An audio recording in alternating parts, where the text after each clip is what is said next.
Robbie Collin, our chief film critic, joins us. Robbie, I think you actually saw this in Cannes some time ago. Just tell us about that festival and how it landed there. Yes, so this was back in May this year. The Apprentice played as part of the competition strand in Cannes, which is the most prestigious tier of the festival. And it's a great place for potentially controversial titles to be noticed, because essentially the festival pushes it onto the world stage in front of critics from every country that can afford to send people to the south of France in May, and says, here, look at this, we think this is really exciting, what do you think? So the fact that it was in competition is already a kind of an ideal platform for this kind of film. For me, I don't know, I mean, I think it's a very well written film, very well acted. I think it's beautifully shot. It has this changing vibe throughout, so it starts in kind of this grubby 70s register, and then when we reach the 80s and kind of Trump's elevation to the New York social elite, it becomes kind of, takes on this queasy gleam, almost like kind of cheap US TV at the time. So look, it's incredibly well made, and it told me things about Trump's life that I didn't know. For instance, that it opens on him knocking door to door to collect rent for his dad. I had no idea he'd kind of come into the family business at that lower rung on the ladder. And also it has these painful family dinner scenes at which Fred Trump is kind of, the authoritarian father laying down the law, and Donald's very much kind of in his father's shadow and wanting to sort of prove himself in some respect. So look, I think on a technical level, all unimpeachable. My issue with it is when I see this kind of film, I want to come out of it and think, aha, now I understand the guy. This was the film that was going to kind of break open Donald Trump's psyche, reveal his kind of inner secrets to the world. I think Donald Trump's inner secrets are already pretty much out there. Right? We know a lot, don't we? We know a lot about him already. We know what motivates him. He makes no secret of the fact that he's motivated by money, by status, and by women, and I suppose cumulatively power, if you want to say that this is all of these things are building towards this. This is what he's about. This is what he spent his entire life pursuing in clear sight. So I didn't come out of it and feel as if, suddenly I understood Trump. I felt as if what I already understood about him had been reiterated. And it's kind of, I suppose I wanted more, but I'm not sure there was really any more for the filmmakers to find in him. I assume that obviously there are two different audiences here. There's an American audience, and that must be your response to it. There was no aha moment, must be trebled 100 times, maybe even, for American audiences who are seeing this guy all day, every day on news networks and on the television. The story, though, is actually, although obviously everyone's watching it to see is there an aha moment about Donald Trump, the story is actually about Roy Cohn, who was his mentor, played by Jeremy Strong, who people obviously know from The Succession, who sort of, was one of the great stars of that amazing series. That kind of origin story for Trump and the role of Roy Cohn, how is that handled in the film, and how well does Jeremy Strong do? I mean, he I would say is the standout player in the cast, and it's very much he brings that kind of malign, almost like vampiric energy to the to the film that you do see in flashes in Succession. That kind of blood runs cold. I'm going to kind of screw this situation for all it's worth kind of thing. I mean, the title The Apprentice is very kind of double. So you have the sense that Trump is learning at Roy Cohn's knee. So he's kind of taking this awful guerrilla legal approach that he takes to, just kind of destroying his opponents, either drowning them in legislation or, wiping them out in court. This kind of super aggressive, cutthroat approach to the law. Trump then he learns from Cohn, and then he applies that first of all to business, and then of course the implication that this will be also his approach to politics. There's a point at which Cohn essentially schools him in saying, if you're going to defend yourself, the three things you have to do is attack, attack, attack. And the strategy which he then sketches out to the young Donald is exactly what we see Trump doing in political debates. He will not kind of substantively engage with the issues at all. He will instead just turn the entire thing on his opponent and use whatever it is that they've raised. He will somehow repurpose it as a cudgel.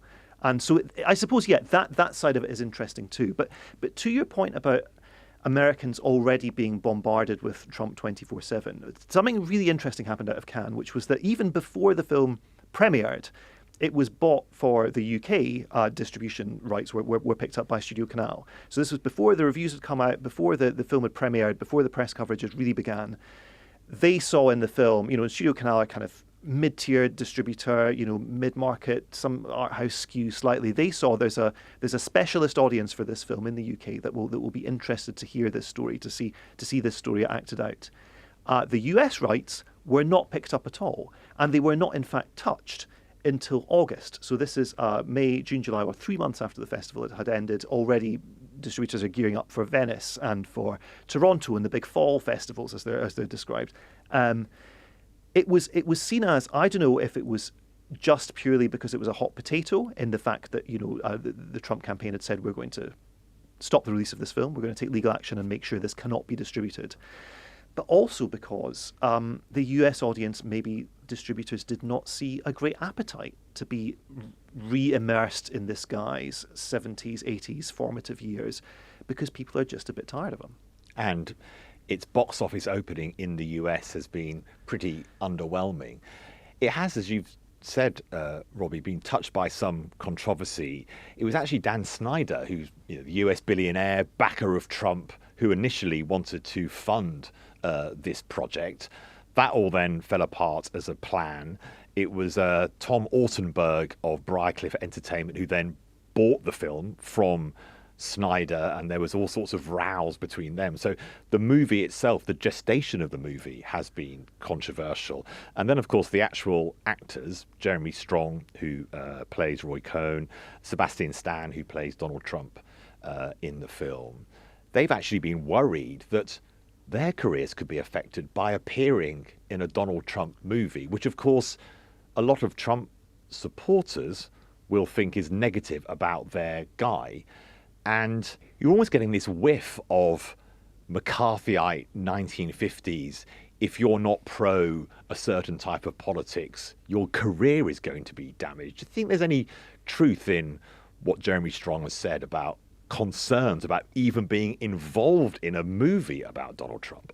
I mean, look, I refuse to believe Jeremy Strong would put himself forward for a Donald Trump biopic in the belief that this guy will take it well, however nasty we are about him. He'll be fine. It'll be okay. Of course, he knew going into this.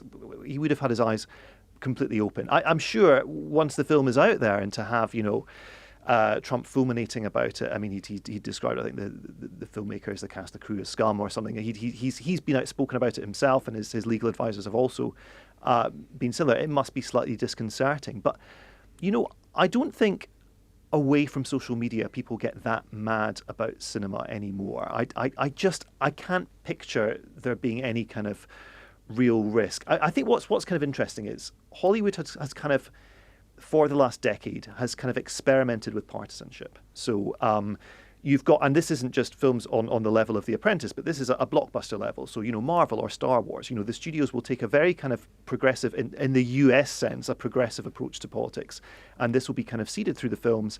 And what they found is it's just kind of like it's no longer working commercially, because I think the vast tranche of your prospective audience who do vote Republican, they're seeing this stuff, and for every one of them that's going mad on Twitter and kind of mouthing off about it, there are probably another 99 who are thinking, what, it's just this stuff isn't for me anymore, so I can live without it. And then you've on the flip side of that, you've got people who politically are being courted by this material, but they're finding it's not going far enough, or it's just essentially lip service, or it's hollow, which of course 99% of it is.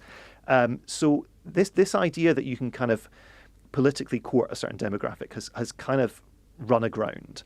If you look, what was one of the biggest films in the US this summer was Twisters, and this is a film set in the American heartland where the two lead characters, you've got this kind of red-blooded, gung-ho, clean-living country guy, and this kind of urban, anxious, reflective young woman played by Daisy Edgar-Jones, and they come together to look at Twisters together and research Twisters. It turns out not only are they a great pairing, but they have so much in common and they become romantic, blah, blah, blah. Anyway, it's a great film. I love the film. But there's no kind of better metaphor for Hollywood kind of thinking to itself, do you know what? We're supposed to be this big kind of unifying popular art form. And we've sort of lost sight of this now.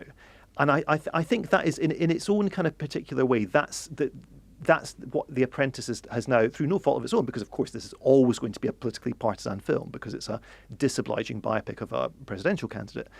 But I think the lack of interest in the US is essentially it's a decade worth of people just going, we just don't want this anymore. That Hollywood liberalism then is sort of running out of steam and actually running out of audience. I think so. And look, it's easy for me as a kind of British centrist type, grew up in the Blair years, and that a lot of what these films are about politically is of no, it doesn't bother me whatsoever. This is, they're speaking to me in ways that I kind of chime with, by and large. But I think, they're realising that kind of partisanship is it's not tenable going forward. That it's an art form that should be certainly at that level for the broader public. And you can't kind of pursue these micro audiences and court the very noisiest people on social media and still expect to have the sort of box office returns that you did in the 1990s, when something like, the original Twister film or Jurassic Park or something was, people were turning up to Jurassic Park, and there's no kind of political message there beyond maybe bringing dinosaurs back to life is a bad idea. You do this, people will be eaten, but there's no kind of broader thing. Twisters is an amazing example of this, because how easy would it have been for that film to talk about the climate crisis? I mean, it's kind of waiting for someone to kind of get on a soapbox and say, look, this weather is as a result of this, okay? Now, it does not go there, which I found completely fascinating. And whether it should or not is a separate argument, but it didn't. So they know that by talking about certain things now, it's not the kind of easy point-scoring mechanism that they might have felt it was 10 years ago. As I say, these are films on a much, much larger scale than The Apprentice. But I think The Apprentice is, in a way, possibly the victim of the fallout from this decade of increasing partisanship in mainstream entertainment in the US. Given its possible lack of success in America with audiences, one has to assume then that this will have minimal effect on the actual campaign and the arguments between the Republicans and the Democrats, Donald Trump and Kamala Harris, even though that election is on a razor edge. Yes, I mean, nobody is going to go on, if anyone comes out of this film and goes, God, it is America, Robbie, you never know. I thought Trump was really nice, and look at this awful life he's led. I can't vote for him now. If anyone comes out, I will eat the DVD. There's no way that will happen. I mean, it's a film for an audience that wants to, like you say, the Jeremy Strong connection to Succession. It's for that kind of viewer. We want to see Manhattan power play, sleaziness, backstabbing, cutthroat stuff. About this kind of real-life figure. Nobody is going to have their vote swayed by this film whatsoever. Maria Bakalova plays Ivana Trump. How does she come across as having any role or influence over the Trump early journey? She is, I suppose, held up as the ultimate prize in the first instance. She's the impossibly glamorous socialite that for Donald in the film to be dating means that he's made it. He's kind of clawed his way into this tier of Manhattan society that he's very, very desperate to get access to. I mean, really, the gatekeeper, the guy with the keys in this situation is Roy Cohn, and that's why he's kind of so obsessively wanting to learn Cohen's tricks and to kind of study what he does. But Ivana is held up as like the kind of proof that he's made it. Of course, I would say that the most controversial thing about the film is that it depicts the marital rape that Ivana spoke about in her divorce deposition in the early 1990s. She since recanted it, in fact, but it was described in her divorce papers in the way in which it's portrayed in the film, and that's fairly incendiary, I suppose. But yes, she's really the key romance in the film is between Trump and Cohen. Does it tell us anything?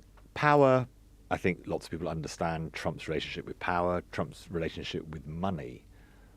One that is maybe less explained is Trump's relationship with women. Does it do anything to try and unpick the relationship between Trump and Ivana and why Trump has the attitude he has to women?